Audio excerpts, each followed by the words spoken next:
Thank you, Honorable Speaker. Honorable Speaker, we are really constrained to ask a direct question because sometimes we build your case so that you can be able to ask the question.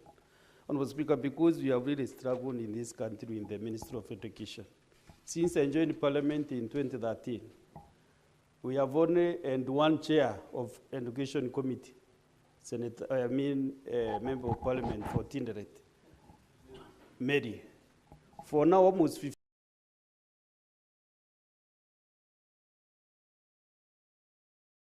years, we have not been able to sort that mess, regardless that he has been there for 15 years. That is historic. You know, he has the memory of the institution for almost now this 13th year, and we have not been able to sort education issues. Every time they summon the CS in the Committee of Education in the Royal House, they are still struggling. You can see that committee is really struggling to address issues on education. So, Mr. Speaker, that is why this Senate can be able to handle these issues if the CS can give us time to engage him.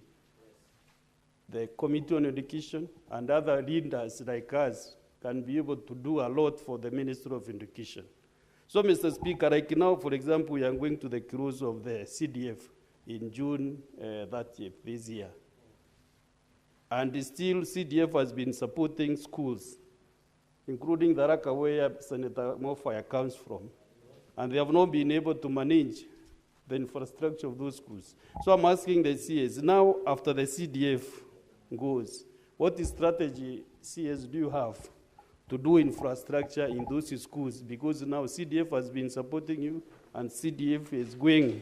Also, what will you do? Number two, as the Speaker, you know the free primary and secondary education in some certain budget. Honorable Senator, you know, in our standing orders, you're entitled to ask one question only. Honorable Speaker, as NJURI on the kindly let me ask this one. This last one. I'm afraid our standing orders do not recognize. Maybe at some point, NJURI is not recognized in this Senate. Conclude, Honorable Senator, conclude. Honorable Speaker, it is because of these bursary funds. Like now, the money with the MPs is almost 15 billion. So how much money do you need the CS to give the capitation in full or to deliver free primary and secondary education? Can we move all these bursaries from these other, from the MPs, from GAF, from the county governments, and give you all that money so that you can distribute it directly to schools? Do you feel you can be able to do that so that we don't pay all these funds to come to the ministry and then you give all the schools free primary and secondary education? Thank you, sir. Senator Catherine. Thank you, Speaker.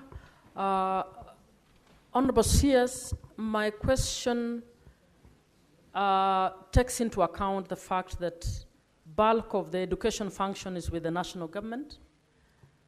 And it also takes into the account that in the last 3-4 months, we have been discussing the multiple parallel programs around education,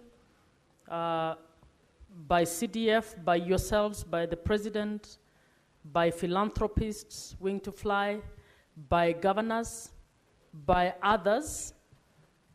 The question is the national government deliberately doing something to audit all funding that we have in these multiple streams with a view to streamlining and consolidating these funds to ensure that they are better used for delivery of the right to education?